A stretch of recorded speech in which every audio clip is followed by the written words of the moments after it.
I beg to move the adoption of the National Dialogue Committee's report, or what was christened NADCO. And this report, Honorable Speaker, I beg to move that this House adopts the report of the National Dialogue Committee, which was laid on the table of the House on Thursday, 7th December 2023. Honorable Speaker, I was saying this report culminated from a long process that began with the bipartisan talks that were co-chaired by the Honorable Murugara and the Honorable Otiende Omolo. Let me take this opportunity to thank those two members and the members of the bipartisan team that formed the basis of our talks, Honorable Speaker, because we benefited immensely from the work that the two gentlemen had begun through the bipartisan talks. Honorable Speaker, allow me to also take this opportunity to thank the Honorable Kalonzo Musyoka, my co-chair, and the leader of the delegation from the Azimio side, and ably assisted by the leader of minority, and also thank the other members of the committee, including my deputy, the Honorable Cecily Mbarire, the governor for Embu County, the Honorable Aaron Cheruyot, Honorable Hassan Omar, the Honorable Eugene Wamalwa, Honorable Amina Mnyazi, and of course I've mentioned the leader of my minority, the Honorable Pio Wandai. Honorable Speaker, this report, or rather the NADCO committee, considered all the 5 issues that we had agreed. And you remember, Honorable Speaker, many of us had other issues besides the 5 issues, and we framed our issues around 5 thematic areas: on electoral justice and related matters, outstanding constitutional matters, fidelity to political parties and coalitions, and the law on multi-party democracy, entrenching of funds into the Constitution, and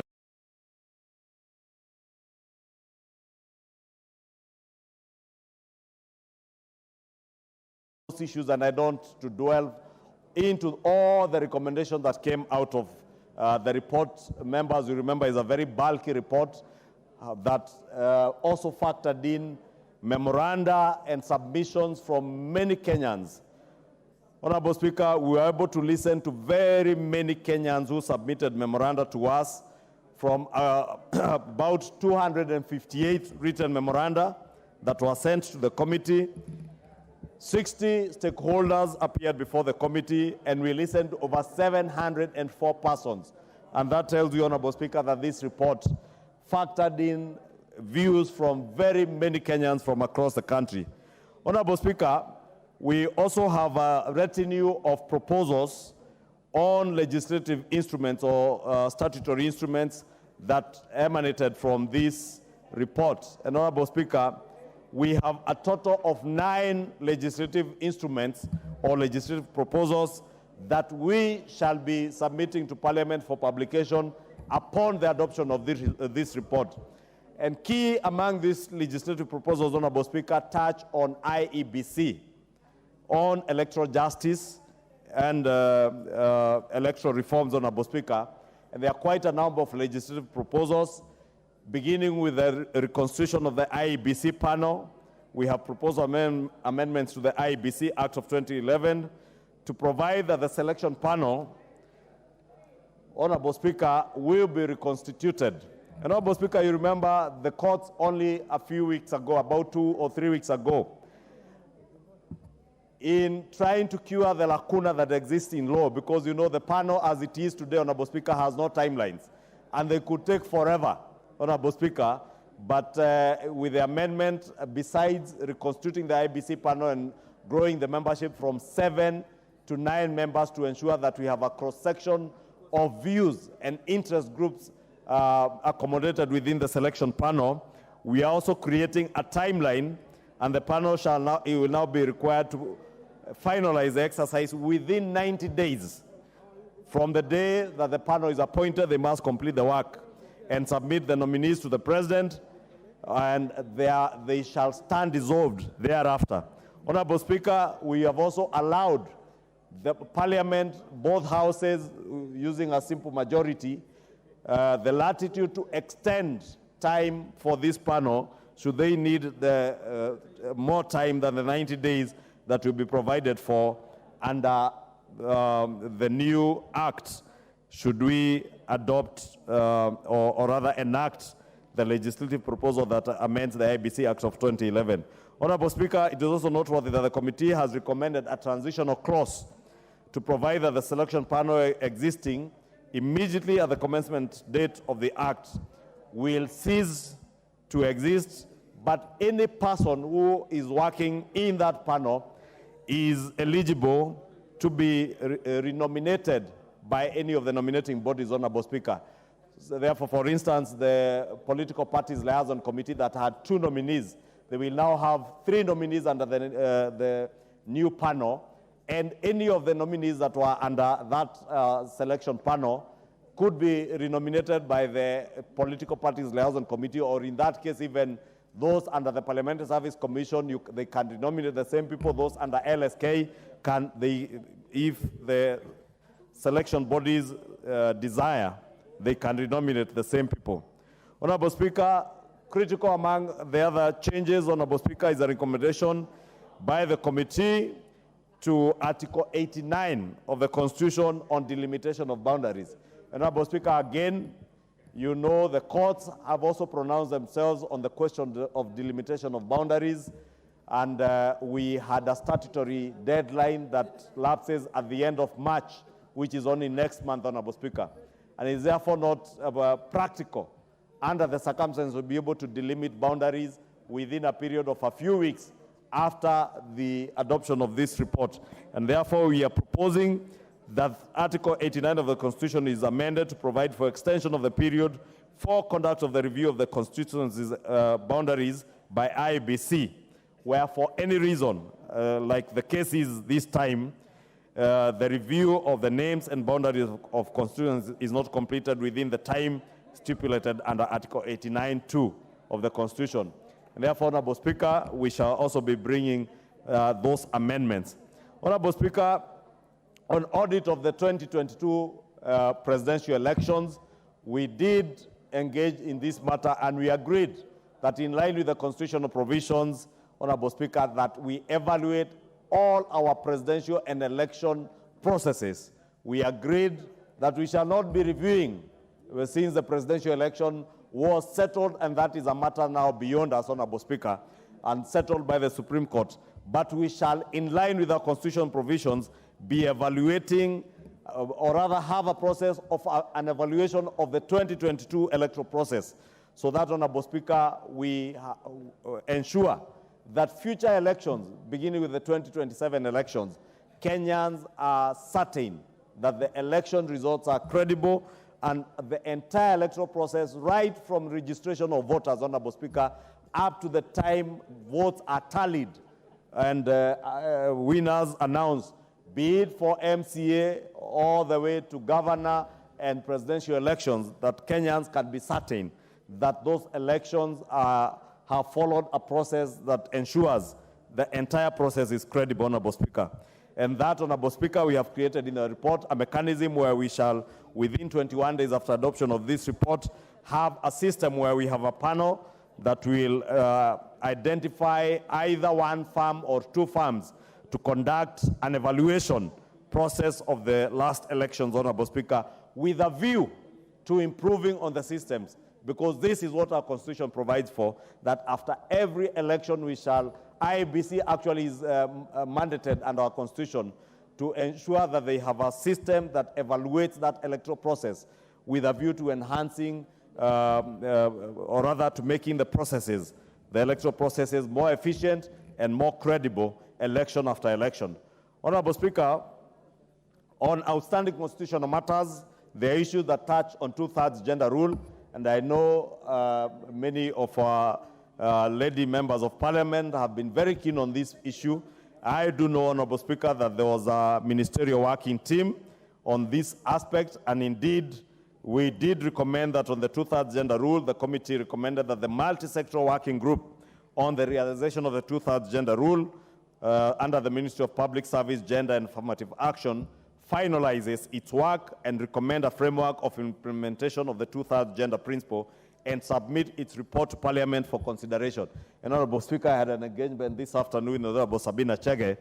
the party leader of Jubilee, who has been very keen in pursuing this matter. And she has indicated to me that following the meeting we had yesterday between our parliamentary group and the cabinet yesterday in Naivasha, indeed the Ministry of Gender, Ministry of Public Service, Gender and Affirmative Action has indicated to our lady members of parliament that they have indeed concluded this and they have a report ready, and we shall be engaging with the cabinet secretary to be able to relay that report so that as we adopt this report, Honorable Speaker, we can have that report from the multi-sectoral team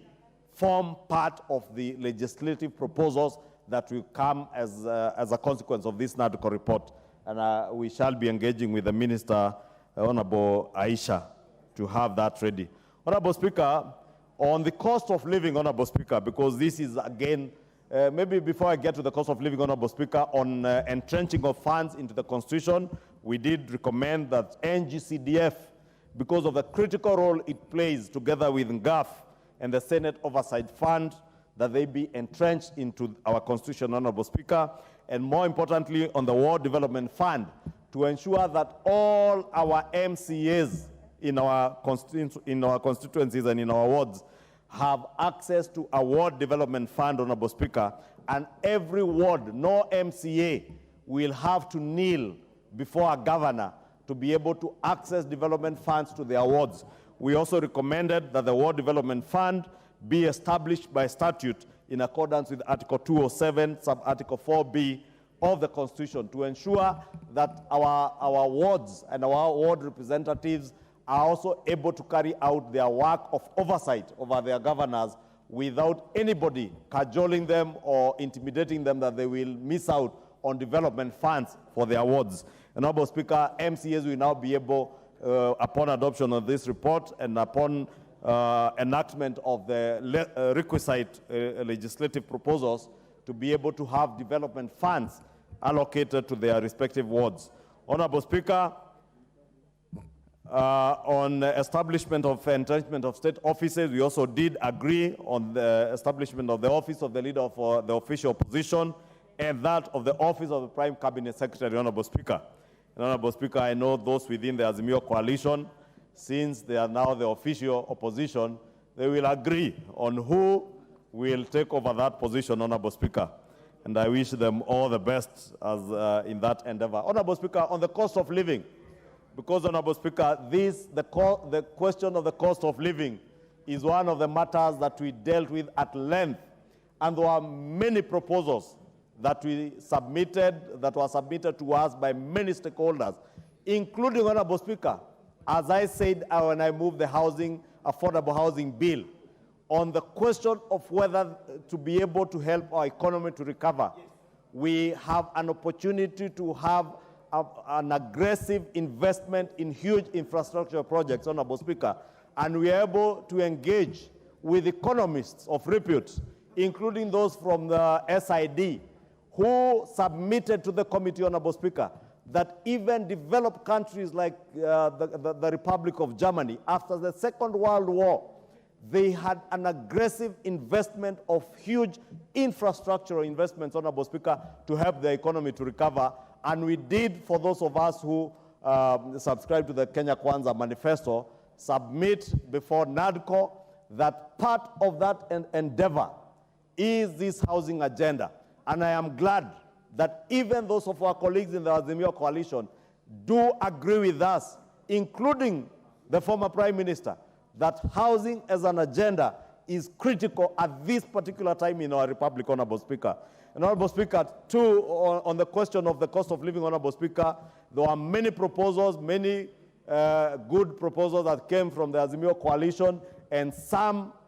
in fact, 90% of what was submitted by the Azimio coalition before NADCO on the cost of living, we are able to adopt those proposals, touching on some of the levies that touch on the cost of fuel in this country. Honorable Speaker, we had also points of divergence on principle, Honorable Speaker, and we respectfully agreed that because some of the proposals they had are proposals that touch on their manifesto in Azimio, especially on the question of subsidies and consumption subsidies. And we were able to push our case, and we were able to agree with our colleagues in the Azimio coalition that on the question of consumer subsidies, they allow the government of the day to implement the manifesto that they sold to the people of Kenya that had nothing to do with consumer subsidies, but had everything to do with production subsidies, Honorable Speaker. And I am glad, Honorable Speaker, today, as we speak, months after the very heated engagements that we had in NADCO, including some like the Honorable Eugene Wamalwa, pretending to have walked away on the last minute, Honorable Speaker. And I say pretending because